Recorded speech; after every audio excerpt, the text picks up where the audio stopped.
하고 인사 나누겠습니다. 성령 충만 받으시기 바랍니다. 네, 지난주 성령 강림 주일이었는데요. 오늘 우리 마태복음 4장의 말씀으로 이끄시는 성령님이라는 제목으로 함께 우리가 성령에 대한 부분들을 좀 나누겠습니다.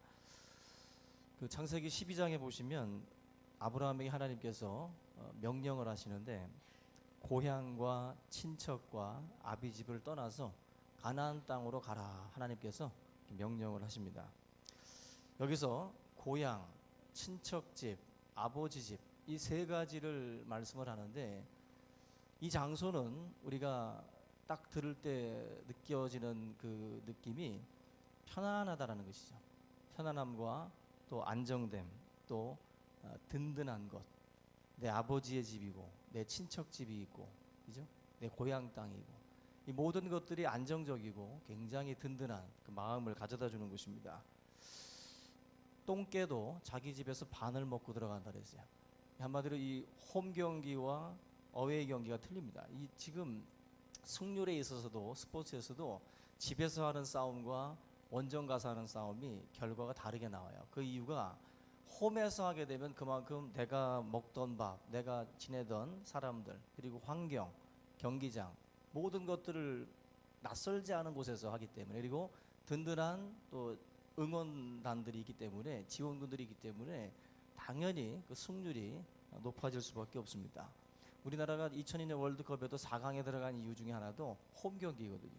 우리나라에서 했다라고 하는 그 이유가 나름대로 대단한 어떤 그런 힘을 끌어올렸다고 볼 수가 있습니다. 여러분들이 그 본교회에서 예배를 드리시다가 또 어떤 출장이나 외지에 가셔서 다른 교회에 가서 예배를 드리면 어떻죠? 굉장히 불안하죠. 누가 갑자기 물어볼까봐, 다가올까봐, 그죠? 굉장히 낯선 장소이기 때문에 예배가 그렇게 긴장되고 그렇게 설레이면서 드리는 적이 없었을 텐데, 외지에 가게 되면 나름대로 그런 어떤 그 느낌들을 우리가 받으면서 예배를 드리게 됩니다. 그 낯설음을 되게 싫어하는 분들도 있고 또 그 낯설음을 즐기는 분들도 있어요. 근데 대부분의 사람들은 그런 낯선 곳에 가게 되면 상당히 두려워합니다. 불안하거든요, 마음이. 우리가 이 낯선 길을 갈 때 뭐 요즘에는 이제 뭐 지도나 이런 게 필요 없죠. 이제는 뭐 내비게이션 하나 들고 차를 몰고 가면 든든합니다. 그죠? 어느 길을 가든지 다시 알려주니까, 내가 잘못된 길을 가도 다시 알려주니까 굉장히 든든해요. 그런데 낯선 길을 갈 때 내비게이션도 좋지만 그 길을 잘 아시는 분하고 같이 가면 더 든든해요. 더 든든합니다. 그래서 낯선 길을 갈 때는 사실 이런 그 어떤 그 안내자, 인도자 이런 사람들하고 같이 가는 것이 굉장히 좋고, 또 답사를 한번 갔다 온 사람이 같이 가주는 게 좋고, 여러모로 그런 부분에서 낯선 장소를 갈 때는 안내자가 반드시 필요합니다. 근데 우리가 가는 길, 흔히 말하는 이제 인생의 길은 가본 사람이 아무도 없습니다. 각자가 살아온 경험의 길이지 그 사람의 길이지, 똑같은 직업군에 있어도 그 사람이 걸어온 길이지 여러분이 걷는 길은 아닙니다. 그래서 분명한 사실이 있어요. 아무리 경험이 많으신 분일지라도 여러분들의 길을 다 알지 못합니다. 절대로 어떤 사람이 자문을 하든 어떤 사람이 여러분들이 조언을 해주든 간에 완전할 수가 없어요. 인간이기 때문에 여러분들의 길을 다 알지 못합니다. 그래서 우리 믿는 자가 명심해야 될 것이 있는데, 시편 119편에 보면은 주의 말씀이 내 발의 등이요 내 길에 빛이라 말씀을 합니다. 여러분들의 선배가 여러분들의 인생길에 어떤 그 중요한 안내자가 돼서는 안 돼요. 여러분들의 어떠한 뭐 일가 친척 중에 여러분들이 가는 그 길을 잘 아시는 분이 있다 할지라도 그분이 여러분들의 인생길의 중심이 되면 안 됩니다.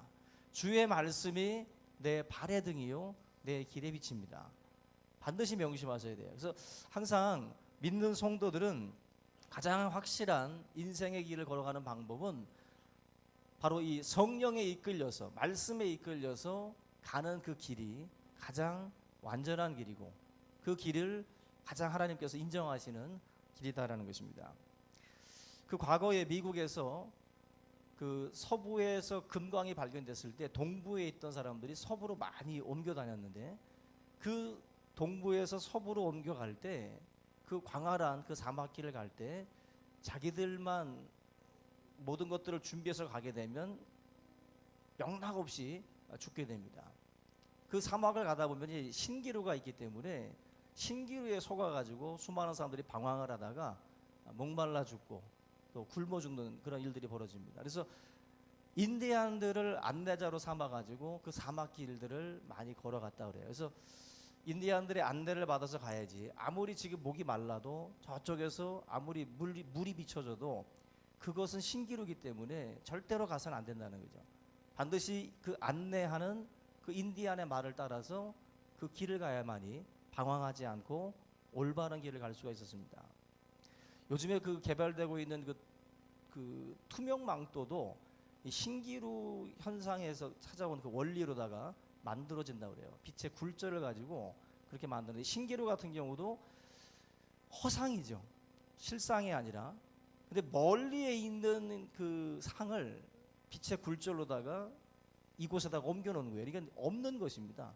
없는 것인데 있는 것처럼 사람들을 속이고 그쪽으로 이제 끌고 가는 거예요. 우리가 삶을 살아가면서 보게 되면 뭔가 이제 우리를 이끄는 게 있어요. 우리를 끌고 가는 게 있습니다. 세상은 모든 성도들을 지금 끌고 가고 있어요. 모든 사람들은 지금 무엇인가에 이끌려서 지금 그걸 바라보고 지금 가고 있어요.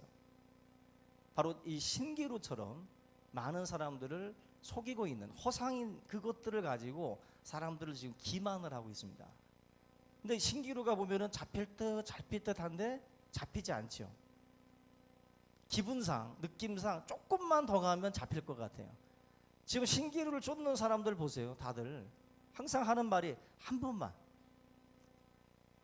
1년만 조금 기다려봐라, 조금만 더 해보자, 조금만 더가 계속해서 자신의 인생의 시간들을 허비하게 만듭니다. 그래서 나중에는 정말 이 방황하는 이 사람들처럼 결국 이 신기루에 속아서 인생을 다 빼앗기고 마는 거죠. 여러분들, 우리 인생이 길지 않습니다. 길지 않습니다. 길지 않은데 10년, 20년이라고 하는 시간이 정말 삽시간에 사라져 버리는데, 그 신기루에 속게 되면 그 많은 시간들을 아깝게도 다 놓치게 돼요. 저 며칠 전에 제가 청년들하고도 좀 나눈 적이 있는데, 그 편의점에 한번 가서 그 음료수를 사려고 들어갔는데, 편의점 안에 웬 청년들이 그 또 아저씨들이 그 로또 복권을 이렇게 막 하고 있더라고요. 로또 복권을. 근데 옆에 스님 한 분이 전자레인지 옆에 서 계시는데 가만히 보니까 복권이더라고요. 근데 스님이 동전으로 긁는 복권, 그걸 막 긁고 계시더라고요. 그래서 내가 유심히 봤어요. 너무 신기해가지고. 그래서 이렇게 보고 있는데 막 긁으시더니 갑자기 한숨을 쉬더라고요. 그러더니 모자를 지그시 누르고 뒷짐지고서 다시 나가시더라고요. 그래서 제가 이렇게 보다가 저분은 세상을 버리고 출가한 분인데 뭐 갑자기 급전이 필요했나, 아니면 뭐 용화사가 지금 건축하고 있는데 건축원금을 내려고 그러시나, 아무리 봐도 뭐 그건 아닌 것 같고, 제 느낌에는 곧 머리를 기르실 분 같더라고요. 이제 뭐 이쪽 세계에 대해서는 이제 좀 약간 이제 포기하신 분 같고, 이제 세상으로 나갈 준비를 하고 있는, 어찌 보면 파괴성이라고 할 수 있죠. 파괴성.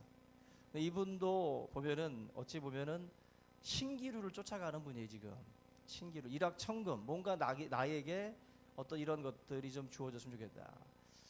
정말 요즘에는 많아요. 편의점에 가보니까 너무 많아요. 로또를 찾는 사람들이 너무 많습니다. 젊은이부터 시작을 해서 나이 드신 아저씨들까지 다들, 아줌마들도 예외가 아니고 다들 여기도 지금 있을 거라. 지금. 어찌 보면 신기루를 쫓아가는 거거든요. 지금 헛된 것들을 지금 허상을 잡을 듯 하는 거예요 지금. 그죠? 숫자 한 번만 더 맞았으면, 두 글자만 더 맞았으면 하면서 이게 뭔가 계속해서 이 로또에 대해서 미련을 못 버리고 계속 그것을 쫓아가고 있는 사람들이 있습니다. 신기루입니다. 여러분 항상 말씀드리죠. 우리는 어쨌거나 11조를 내고 있어요. 로또 교회에다가 11조를 내는 사람들도 있고 본 교회에다가 내는 사람도 있고, 인생은 어쨌거나 하나님께서 그것을 찾아가시는데 우리가 세상의 헛된 것에 11조를 내고 살아가는 사람들도 있고 하나님의 나라를 위해서 그런 것들을 또 내고 살아가는 사람들이 있습니다. 헛된 것에 여러분들의 마음과 시간을 빼앗기지 않기를 주의 이름으로 부탁을 드립니다. 베드로후서 3장 17절에 무법한 자들의 미혹에 이끌려 너희가 굳센 데서 떨어질까 삼가하라. 무법한 자들의 미혹에 이끌리고 있어요. 수많은 사람들이 지금 세상의 것에 휩쓸리고 있습니다. 우리가 지금 이 신기루를 보여주면서 사람들에게 미혹하는 세력들이 많은데, 예전에도 보면은 이제 피라미드 방식이라고 해가지고, 그죠?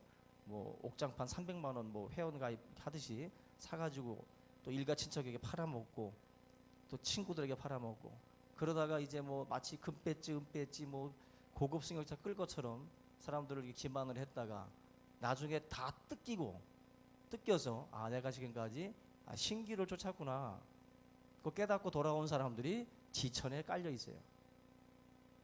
굉장히 많습니다. 또 주식도 마찬가지예요. 여기 이제 복재성이라는 사람 들어봤습니까? 주식 만들기, 주식으로 100억 만들기, 이렇게 그런 그 카페를 운영하는 사람인데, 이 사람이 VIP 회원들을 모집을 했어요. 30%의 수익률 보장한다 해가지고 300만 원을 이제 내면 그 카페에 가입이 되는 거예요. 근데 이게 꼼수입니다. 270만 원이 가입비고 30만 원이 이제 월 회비예요. 그러니까 만약에 30%의 수익률이 나지 않으면 이 사람은 30만 원만 돌려주면 돼요. 30만 원만. 그리고 또 어떤 꼼수를 부리냐면은, 만약에 자기가 이 카페에서 탈퇴를 할 때 자기가 손해본 그 사실에 대해서 온라인상이나 오프라인상으로다가 만약 이런 것들을 다 퍼뜨리게 되면 손해배상을 1억을 내게 돼 있어요. 누가 그걸 하겠습니까? 한마디로 지금 그 주식 만들기, 주식으로 100억 만들기 이런 그 카페를 운영했는데 손실자 모임이라고 있어요. 이 주식 100억 만들기 손실자 모임이라고 해서 이 사람한테 당한 사람들이 카페를 만들어 가지고 그걸 이제 한마디로 고발하는 거죠. 이제 한마디로 갈 때까지 가는 거지. 막 싸우는 겁니다. 어찌 보면 이 사람들도 신기루를 쫓아갔던 사람들이에요. 신기루를 100억 혹한 거죠. 우리들이 미혹당하는 것을 보게 되면 욕심에 이끌려서 미혹당합니다. 욕심이 없는 분들은 사기도 안 당해요. 욕심이 많은 사람들이 사기를 당합니다. 욕심이 많은 사람들이. 일을 투자해서 막 천을 거둔다, 만을 거둔다, 이런 것들이 혹한 거죠. 이 무법한 자들이 미혹에 이끌리는 어떤 그러한 그 모습들을 많이 보여주고 있어요. 하나님께서 저와 여러분들에게 분명히 말씀합니다. 우리를 이끌고 가는 수많은 힘이 있는데 우리 성도는 어디에 이끌려야 되느냐. 오늘 이 마태복음 4장 1절에 보면은 예수께서 성령에 이끌렸다 그랬어요. 스데반, 바울, 베드로 다 성령께서 이끄시는 대로 그들이 순종하고 걸어갔어요. 욕심에 이끌리거나 자기 감정에 이끌려서 간 게 아니라 이들은 언제나 하나님의 말씀 또 성령에 이끌려서 자신의 인생을 걸어갔다라는 것입니다. 저와 여러분들도 주님처럼 성령에 이끌리는 그런 성도들이 다 될 수 있기를 주님의 이름으로 축원합니다. 제가 며칠 전에 그 조선일보에서 그 신옥진 부산 공관화랑 대표를 그 관련된 그 기사를 봤는데, 이 신옥진이라는 이분이 그림을 사고 파는 그런 화상입니다. 화상. 그런데 이분이 평생 모아왔던 소장품들, 그 미술 작품들을 800여 점을 기증을 했더라고요. 800여 점을. 그림값을 여러분 잘 아시죠? 저도 뭐 우리 정혜도 사님이 그 비앙 갤러리에서 보면은 그림이 막 500만 원, 1000만 원 막 그러더라고요. 우리 같은 사람이 볼 때는 이해가 안 가요. 어떻게 저게 500만 원 저게. 차를 볼 때는 이해가 가는데 그림을 볼 때는 도저히 이해가 안 가요. 근데 우리나라에서 제일 비싸게 팔리는 그림이 그 이우환 씨라고 그래요. 이우환. 이름이 우환이야. 그런데 돈을 많이 버는, 돌아가셨는데 이우환 씨의 그림이 뭐 점에서부터 뭐 선에서부터라는 뭐 그림들이 있다고 그래요. 70년대. 그림 도화지에 점 하나 찍어 놓은 거예요. 점 하나. 근데 얼마인지 압니까? 40억이에요. 40억. 야, 저 사람은 점만 찍으면, 나 같으면 막 찍어 놓겠어요. 그냥. 도화지 갖다 놓고서 그냥 막 찍어 놓고 팔아버리겠더라고. 점 하나 찍고 40억이에요. 제가 그 한번 이미지를 봤는데 별것도 아니야. 우리가 볼 때는. 그러니까 외국에서 인정해주는 화가가 백남준하고 이우환이래요. 이 사람. 이 두 사람의 그림이 그렇게 비싸답니다. 대단하죠. 그러니 미술 작품들의 가격이 상당히 비싼 거예요, 여러분들. 이 신옥진이라는 사람이 기증한 800점의 그 작품이 절대로 싸구려들이 아닙니다. 고가의 작품들을 자기가 애써서 모은 작품들이에요. 근데 그걸 98년부터 이렇게 기증을 하기 시작을 했는데 처음에 30점을 그 부산 시립미술관에다가 기증을 했답니다. 근데 이걸 기증을 했는데 돌아와서 보니까 자기가 아끼던 거는 기증을 안 하고 안 아끼던 것만 줬더래요. 그래서 아니다 싶어가지고 다시 100점을 좋은 걸 뽑아가지고 다시 기증을 했대요. 이게 이제 시발점이 돼가지고 지금까지 800점을 기증을 했어요. 아마 시가로 따지면 아마 수십억 수백억이 될지도 모르겠어요. 이 그림의 값이. 이 사람이 이런 말을 했어요. 돈은 기술적으로 벌고 쓸 때는 예술적으로 쓴다. 돈은 가지고만 있으면은 가치가 발생하지 않죠. 돈은 가지고 있다고 배부르지 않고 가지고 있다고 따뜻하지 않습니다. 쌀을 사서 먹어야 배부르고 뭐 난로를 사서 지펴야 옷을 사서 입어야 따뜻해지는 거예요. 돈은 사용 개념입니다. 돈은 써야 되는 거예요. 써야 가치가 발생을 해요. 이 신옥진 씨가 바로 이 많은 사람들이 자기도 그랬고 욕심에 이끌려가지고 돈에 이끌려가지고 지금까지 막 걸어왔다라는 거예요. 걸어왔다는 거예요. 근데 이것에 대해서 이분이 어느 순간인가부터 깨닫기 시작을 한 거예요. 그러면서 자기의 것들을 뭔가 이렇게 내놓기 시작을 했어요. 내놓으면서 여러 미술관, 전국에 있는 미술관에다가 자기의 그 소장품들을 다 내놓기 시작을 합니다. 근데 이분이 하신 말이 있는데 여러분들도 한번 좀 새겨 들었으면 좋겠어요. 이분이 이런 말을 합니다. 시를 썼는데 사람들은 걷고 있지 않았다. 흘러가고 있었다라는 말을 했어요. 저는 이 글귀를 보면서 되게 마음에 와닿았는데 사람들은 걷고 있지 않았대요. 우리들은 인생을 지금 내가 걸어가고 있다라고 생각을 했잖아요. 근데 이분이 볼 때 모든 인생들은 지금 걷고 있지 않다는 거예요. 그냥 흘러가고 있다. 떠내려가고 있는 거예요. 휩쓸려 가고 있는 거예요. 세상 풍조에 우리가 휩쓸려 가고 있지 내가 내 발로 이 인생길을 또박또박 걸어가고 있지 않다는 거예요. 그걸 이 신옥진 씨가 말하고 있는 이유가 있죠. 나 또한 그렇게 흘러가고 있었다라는 거예요. 나도 내 걸음으로 내가 걷지 않았고 나는 흘러가고 있었다. 아마 지금 우리도 이 신옥진 씨랑 같은 생각입니다. 우리도 과연 내가 하나님의 말씀에 이끌려서 내가 정말 또박또박 내 인생길을 걸어가고 있었는지 아니면 세상 시류에 휩쓸려 가지고 생각도 없이 또 줏대도 없이 소신도 없이 그냥 떠내려가고 있는 그런 모습은 아니었는지 한번 우리가 돌아볼 필요가 있습니다. 예수님이 오늘 본문에서 보면은 성령에 이끌려서 시험을 받으러 가셨죠. 근데 이게 이제 시작이에요. 예수님은 한순간도 자기 뜻대로 행하신 적이 없어요. 성령에 이끌려서 걸어가십니다. 언제나 성령에 이끌려서 또 전도하러 가시고 생명을 살리시는 그 일을 주님이 감당을 해요. 저와 여러분들의 삶에도 정말 하나님께서 우리에게 걸어가라고 말씀하시는 길들이 있어요. 성령께서 지금 거기에서 기다리고 계십니다. 그 길로 저와 여러분들이 걸어가실 때 우리의 삶이 온전해지고 그 길에 하나님의 축복과 영생의 축복이 함께 할 줄로 믿습니다. 에베소서 2장 2절을 보니까 이런 말씀이 나와요. 그때의 너희는 그 가운데서 행하여 이 세상 풍조를 따르고 공중의 권세 잡은 자를 따랐으니 곧 지금 불순종의 아들들 가운데서 역사하는 영이라. 여기 보면 두 가지가 나오죠. 세상 풍조를 따르고 공중의 권세 잡은 자를 따랐다. 세상 풍조와 공중의 권세 잡은 자. 근데 이 불순종의 아들들 가운데 역사하는 영이 있대요. 이 세상 속에는 사단이 있습니다. 마귀가 있다는 거예요.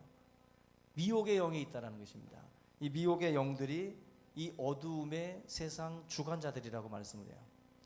이 세상의 어둠의 주관자들이 바로 이 미혹의 영들입니다. 그 미혹의 영들이 많은 사람들을 끌고 가요. 많은 사람들이 내 주먹을 믿고 뭐 내 맘대로 살 거야라고 하지만 내 맘대로라는 건 없어요.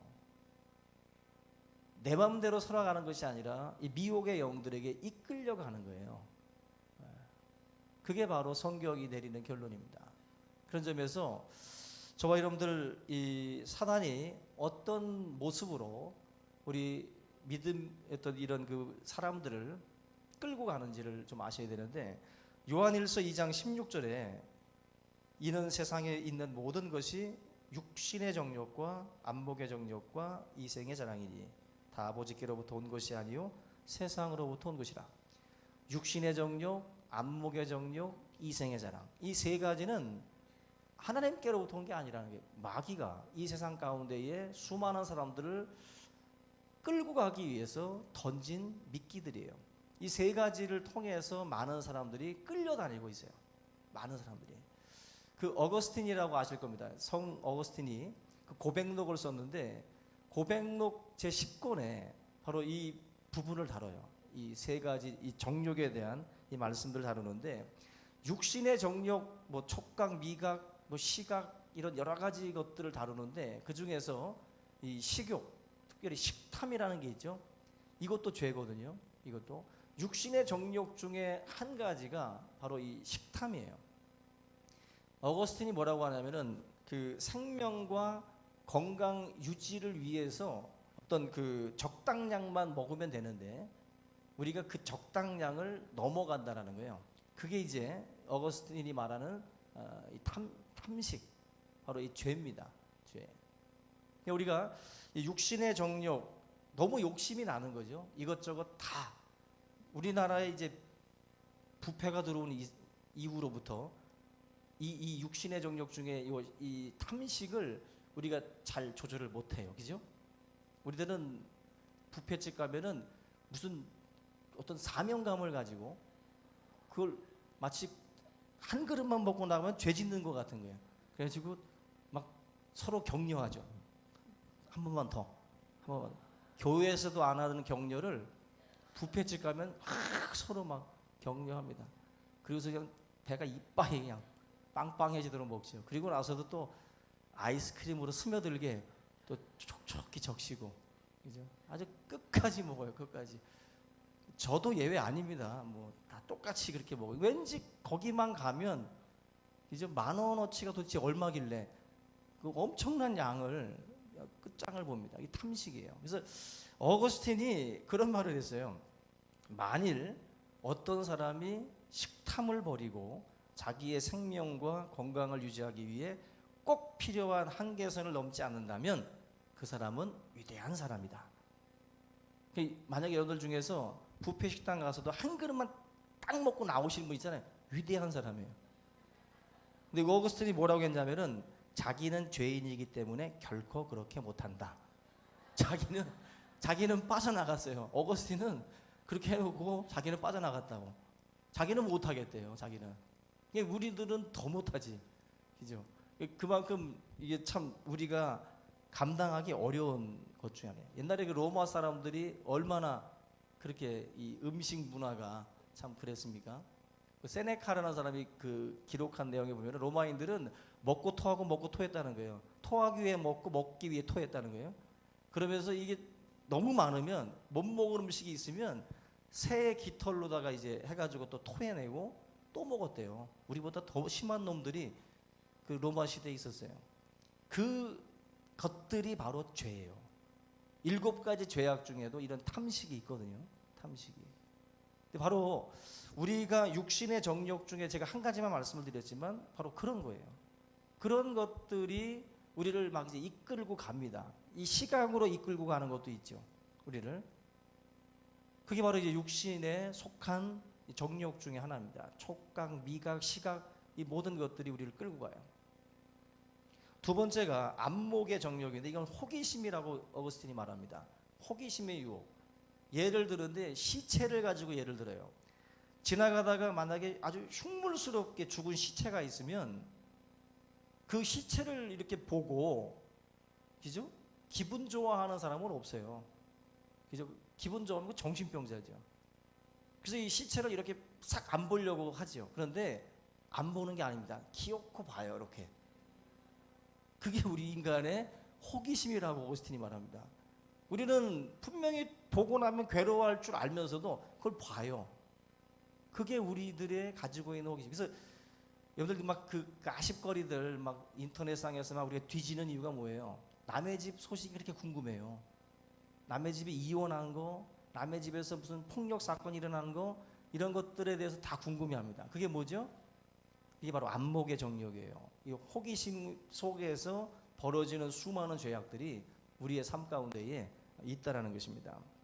마귀가 예수님을 시험을 할 때에도 어떻게 했어요? 천하만국을 다 보여줬어요. 보여주고 난 다음에 예수님을 시험을 합니다. 시험을 할 때에 보면은 이 시각을 이용을 해요. 안목에 속한 이 정욕을 가지고 사람들을 미혹을 합니다. 결국 많은 사람들이 눈앞에 보이는 것들 때문에 결국 마귀에게 굴복을 당해요. 그리고 끌려다닙니다. 봤기 때문에 그 본 것을 결국 지우지 못해요. 계속 끌려다닐 수밖에 없다. 안 보고 참는 것과 보고 난 다음에 참는 건 다른 얘기입니다. 절대로.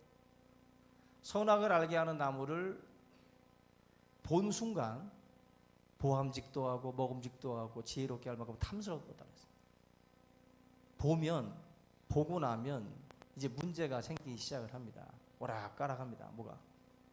바로 이 안목의 정욕으로 이끌려가지고 그 호기심 때문에 휩쓸려 들어가서 죄 가운데에서 또 헤매이고 있는 영혼들이 부지기수예요. 마지막으로 이 이생의 자랑은 교만의 유혹과 그리고 이런 칭찬의 유혹이라고 말씀을 합니다. 여러분들 자꾸 뭔가 뻐기고 싶고 어깨에 힘이 들어가고 사람들에게 뭔가 이렇게 자랑하고 싶은 거 있죠. 그런 것들. 바로 이 어거스틴도 우리 인간은 바로 이 부분에서 정말 힘들다. 칭찬받고자 하는 그 유혹, 자랑하고 싶은 유혹, 그 유혹을 참 떨쳐내기 힘들다 그랬어요. 우리들의 삶 가운데에 지금 우리가 살고 있는 이 세상에서 우리가 가지고 있는 것, 소유하고 있는 것, 그런 것들, 이런 것들을 어떻게 보면 사람들 앞에 자꾸 드러내고 싶은 거예요. 이생의 자랑이라는 게 이 세상의 것들에 대한 자랑질을 우리가 하고 싶어 한다는 거예요. 근데 그 자랑하고 싶은 그러한 것들을 많이 가지고 있는 사람들이 있죠. 이제 뭐 엄친딸 엄친아 해가지고 뭐 부모의 재산이 뭐 수백억 수천억이고 이제 뭐 명문대학교 나왔고 또 IQ가 뭐 한 150이고 이거 어떻게 숨겨? 자랑하고 싶어서 그죠? 드러내야지. 이 세상의 것들에 대한 어떤 그 내가 없는 것들은 소유하고 싶어지는데 소유하고 난 뒤에 하고 싶은 일이 뭐예요? 자랑하고 싶어지는 거예요.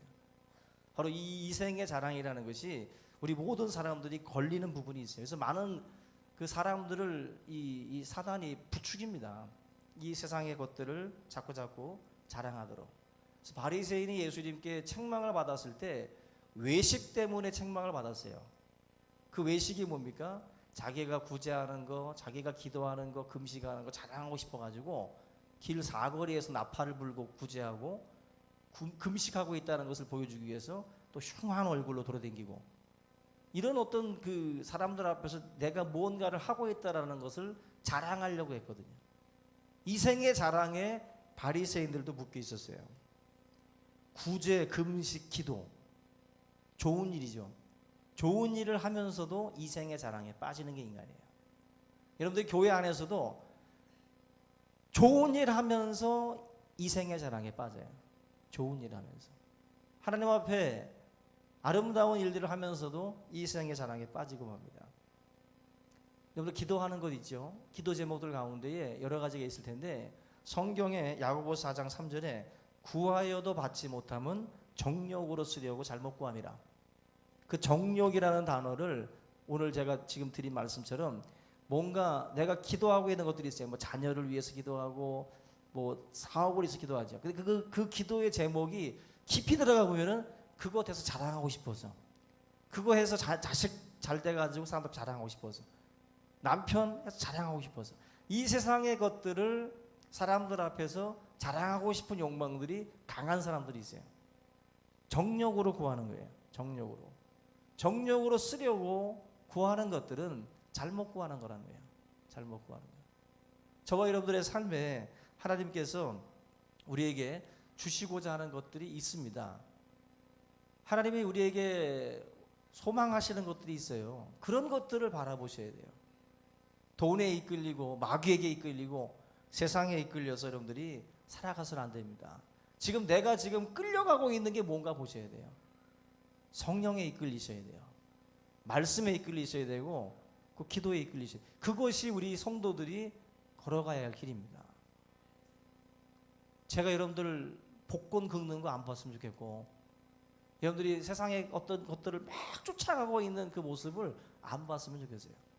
여러분들이 정말 성령에 이끌려서, 제가 그 어느 교회에서 그런 말씀을 들었어요. 교회에서 그런 운동을 하시더라고요.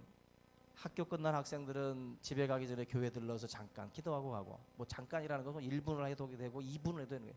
직장 퇴근하는 직장인들은 교회 잠깐 들렸다가 가고, 장 보러 나갔다가도 교회 들렀다 가고. 아멘이 없어요. 죽이 맞아야 되는데 이게. 그러니까 여러분들이 혹시라도 집에 계시다가 장 보러 인천마트 갔다가 돌아오시다가도 잠깐 들러서 묵도라도 하고 가고, 학생들 요 근처 사는 애들은 집에 들르기 전에 잠깐 들렀다 가고. 그게 여러분들 성령에 이끌리는 그런 삶의 모습들이에요. 하나님께서 여러분들에게 말씀하십니다. 그 말씀에 귀를 기울이셔야 돼요. 그걸 거절하지 말고, 하나님께서 내 마음 가운데 말씀하실 때 거기에 귀를 기울이고 따라가셔야 돼요. 성령에 이끌리면 복된 인생 됩니다. 근데 마귀에게 이끌리고 돈에 이끌리고 세상 욕심에 이끌리면 패망하는 거예요. 우리가 오늘 이 말씀을 기억을 하고 우리 모든 성도들이 세상의 것들을 끊고 오직 성령에 이끌리는 그런 성도들이 다 될 수 있기를 주님의 이름으로 축원합니다. 오늘 이 말씀 함께 붙들고 우리 통성으로 기도합니다.